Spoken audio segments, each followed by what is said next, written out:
Hey everyone, I wanted to go ahead and discuss the ongoing saga with Digimon Survive, which is of course available on Nintendo Switch, PlayStation and Xbox consoles, and PC as well. A few days ago, I made a video which some people decided to not quite understand that I was being extremely critical of Bandai Namco regarding the way that they decided to approach the release for this game and how they basically butchered it altogether. They thought I was actually criticizing Digimon entirely, which I was not. But now we are actually seeing more information to come out regarding the fact that not only is the game being review bombed on Metacritic to obscene levels, which is really funny to see, but more importantly, we also now have our hands on a couple of developer interviews which seem to have released basically ahead of the game's launch, which basically told you that the game was not going to be a full-on monster taming title like previous Digimon games.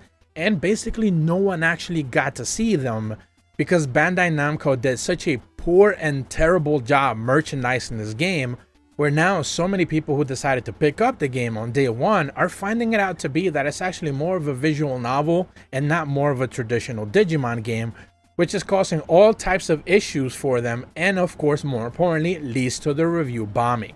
So first and foremost, when it comes to the actual review bombing details, we get to see that Digimon Survive for PlayStation 4 has a 0.9 review user score as of the time of this recording. Probably if you go check it right now, it's even lower. I'm going to leave a link in the description below for the Metacritic review page. On the Nintendo Switch, it's a 1.6 user review score. On the Xbox One version of the game is a 0.5, and the PC version is coming in at a 1.0. So all of these are user review scores. People are not happy with the game that they purchased. A, for multiple reasons, being they feel like they were misled. B, performance on PC specifically has been abysmal. People seem to be having crashes nonstop. The game seems to have a lot of like dialogue sequences that are just completely broken. Some of the like user controls with the mouse are not necessarily working according to some of the reviews. Others have mentioned shader compilation issues. I've mentioned that on the Nintendo Switch side of things, there were a couple of bugs that I experienced where I was playing the game on the Nintendo Switch, which actually led me to play the Steam version of the game now, which has its very own issues on its own. Again, it's just the PC version on Steam Deck, so I have some issues there on Steam Deck, but performance-wise, it's actually running a little bit better, so I have no complaints in that regard. Some people complained that on PlayStation they were having issues as well. So performance-wise, the game is just not really optimized for day one. Like, it's just not working out all that well. Also, the issue, like I mentioned in the previous video that I made, if you were deciding to pick up a physical version of this game, basically on the Nintendo Switch, it was almost impossible to find it physically. Some people were having issues finding the PlayStation 4 version of the game, and now even the Xbox One version is becoming hard to find, leading people to basically scalp it on eBay, which of course is going to lead to that every single time whenever you have a low print run for any given console.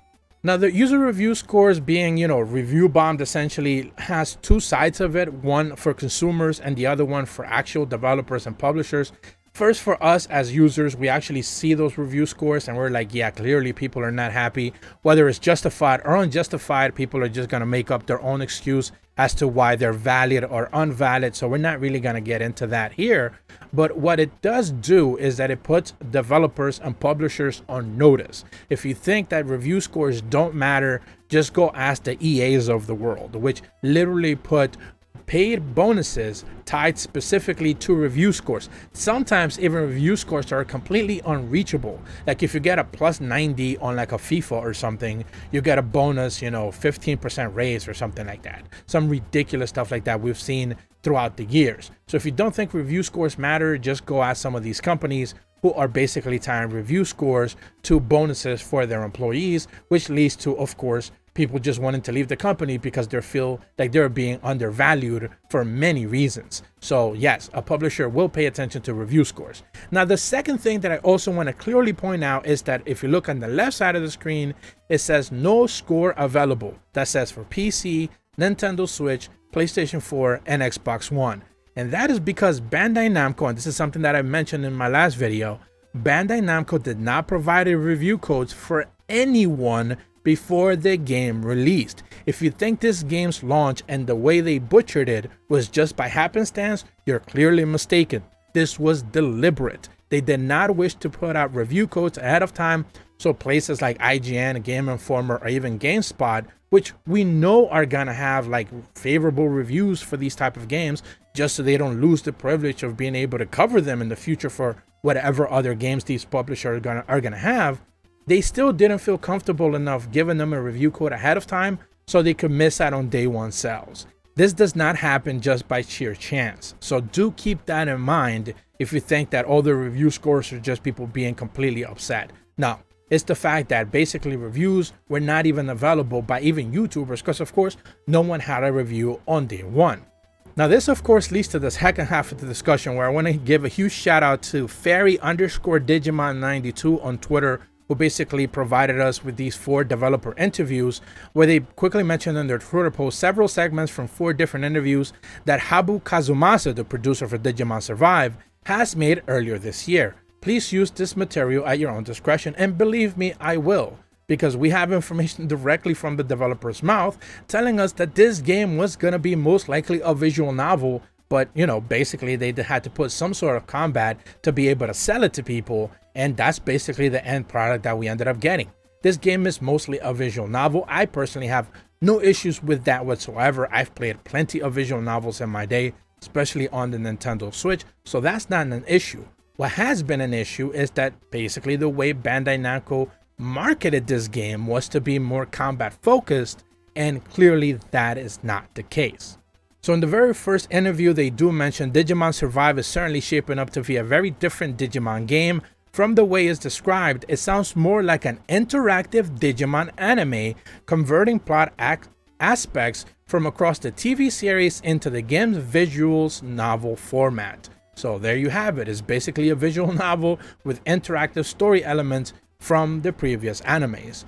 And the second quote that we have here from Mr. Kazumasa mentions, another challenge that I wanted to take on from my previous works is that I found fans were interested in the original story aspects of these titles. So I took that to building a game that is heavily influenced by a story in a new genre that I think fans will enjoy. Well, he was clearly wrong in that regard. I want players to be more emotionally invested in it and feel the story than any Digimon game that has come before. And this was something that I mentioned even before we even got our hands on the game, that it just seemed like an extremely dark game, that they were just, you know, arcing back to some of the original Digimon experiences, but it didn't necessarily feel like some of the newer ones. And people were saying that's completely fine, but we certainly wish to see more combat, and that is something that they were not talking about very much. In another one of the interviews, they mention further this game centers upon a text-based adventure or visual novel elements, with the story at the score rather than monster training. Again, these quotes are amazing. The story features 8 main characters, and the selection of the tactical battles genre was also a way to allow multiple characters to participate in a battle at once. So that's all you really need to know. With a story at its core rather than monster training. If these quotes were actually posted in the actual trailers where people were really paying attention to, and not the 300 people who read this interview and no one else actually got to notice it, this would have been completely avoided 100%, but it wasn't.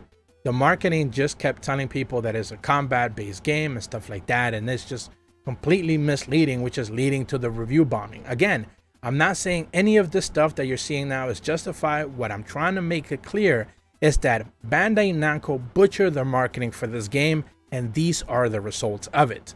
In the last quote that they do mention, Mr. Kazumasa explains, I came to the understanding that people actually wanted to have an original story for the game and be able to have new interactions with different characters and taste the game's original drama in the game. This is why I wanted to create another game that really focuses on the story. And believe me, they did. For what I played on the Nintendo Switch, which was probably the first 30 minutes or so, which were all story heavy, focused. Now I'm about 3 hours in on the Steam Deck, and you know, still just a lot of dialogue, very few combat encounters and stuff like that. It seems to be like that is the core of the game, you know, realistically speaking. But it wasn't marketed that way. It wasn't, you know, people weren't told that this is basically what you're gonna have. And either, you know, that is poor marketing on Bandai Namco's fault, or basically just the Western side of things did not get the memo out that they needed to tell people this was going to be more of a story-focused game than actual combat, like the previous Digimon games. I remember specifically some of the other titles that released a few years back, and you know, very little people were actually complaining about just the combat of it. If anything, they were hoping for more. Just keep making more of these games. We like them enough, you know. But they simply decided not to do that, and instead we got this. Bandai Namco decided not to provide review codes for obvious reasons, and now the game is being review bombed as an end result. Fairly or unfairly, it really falls into the eyes of whoever actually making that judgment call.